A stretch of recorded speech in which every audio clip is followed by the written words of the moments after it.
disaster in South Bend, disaster at Jordan-Hare.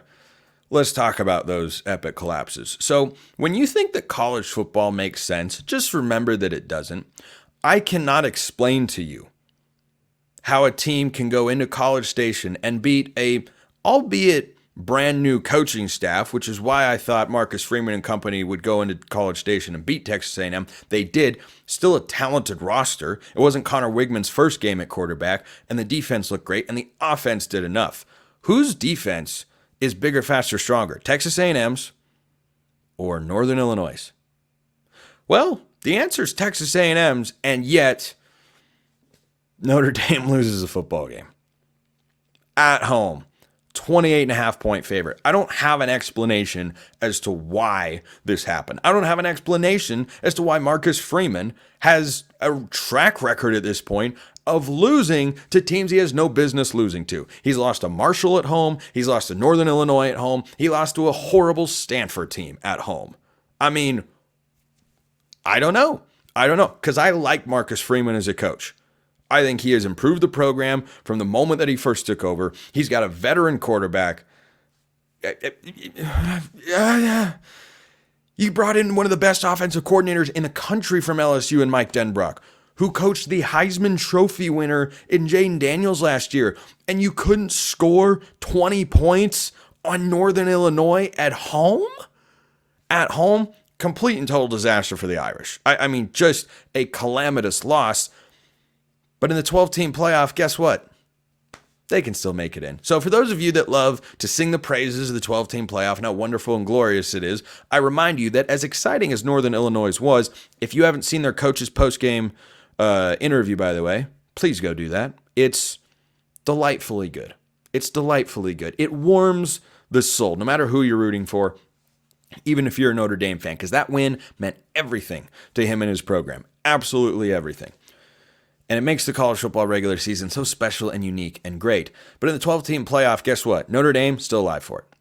Still alive for it. I'm sure some of you are furious at the Associated Press, who ranked Notre Dame number 25, Northern Illinois number 25, just so they could keep Notre Dame in the top 25 at number 18, I think is where they came in.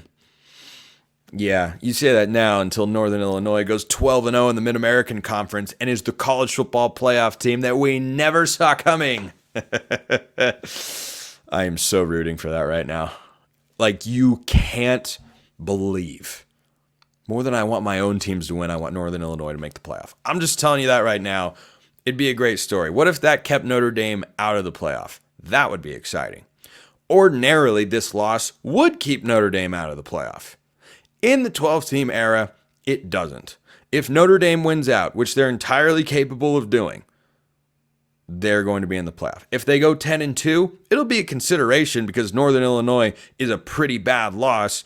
It's still going to be feasible because if that 10-2, let's say, includes a loss to Louisville, but has a win at USC the last week of the regular season, which I think is going to be a win for the Trojans, and boy, did they look good through the first couple of weeks, that changes the calculus. But if Notre Dame wins the rest of their games, they're into the playoff. If Notre Dame is 10-2, probably in. I will say, I will give the 12-team playoff this.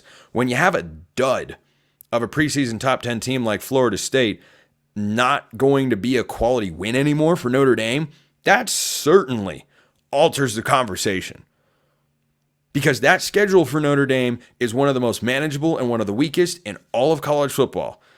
If Notre Dame has another bad loss on the schedule, I don't think they can get into the playoff even at 10-2. If you have two losses to, I'm just spitballing on a bad loss here, Army, and who ran a beautiful fake field goal the other day, if you're wondering, which you should be, because why wouldn't you be?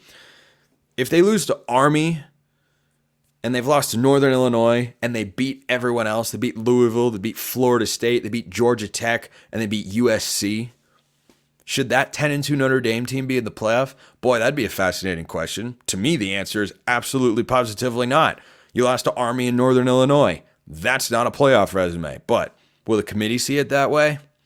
I don't know. Who runs college football? Oh, that's right. Television networks. So we'll just have to wait and see. But pretty bad situation there for Notre Dame.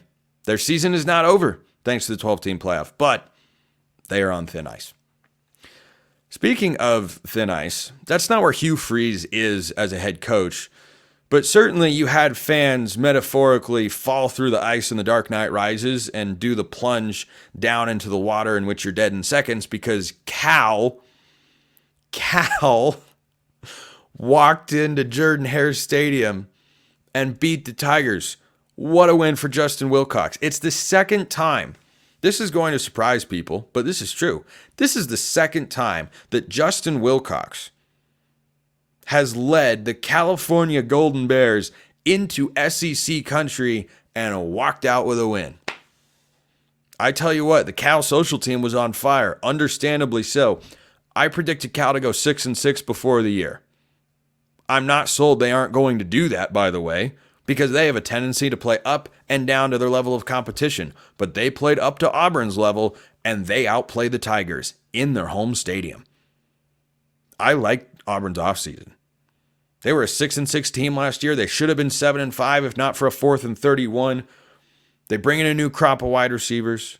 They should have a good running game. Peyton Thorne's not that guy. He just isn't. I think Auburn is going to look back at this season and say it's what could have been if there had been a better quarterback in place. That's how it feels. Peyton Thorne could not orchestrate quality drives. Peyton Thorne could not consistently complete passes. This was not a loss by the Auburn defense. Did they play perfectly? I'm sure Auburn fans would tell you the answer to that question is no.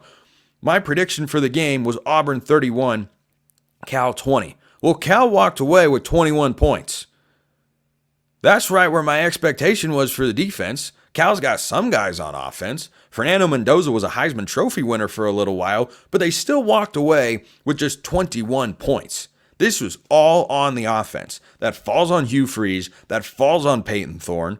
This is not on the same level of a calamitous home defeat as Notre Dame losing to a team out of the Mid-American Conference in Northern Illinois. But boy, this was a stunner. And this is a massive disappointment for Auburn fans who I think reasonably didn't have incredibly lofty goals for this year, but had expectations of winning 7 to 8 games. That feels like it could be a struggle if they play like that. What's your answer going to be at quarterback? Where are you going to turn? Are you going to go back to Peyton Thorne? Because that didn't look like a solution for navigating an SEC schedule that is not exactly a walk in the park. You've got Alabama, and that just feels, look, anything can happen in the Iron Bowl, but not in Tuscaloosa, even though the Crimson Tide didn't play their best game over the weekend against South Florida, who's probably a pretty good team in the American Athletic Conference. That's a disappointing game for Auburn. Really, really disappointing. I liked Auburn coming into the year. They can still salvage the season, win 7-8 games. But you have to look at certain games on Auburn's schedule differently. The Missouri game, the Arkansas game, the Oklahoma game. What did Oklahoma do? Houston stinks. And Oklahoma scraped by. Welcome to college football, folks. This stuff doesn't always make sense. That's why it's fun, and you play the games on the field. But Auburn can still achieve its goals this year, but they need a lot more out of Peyton Thorne, or it is going to be a frustrating few weeks down there in Auburn.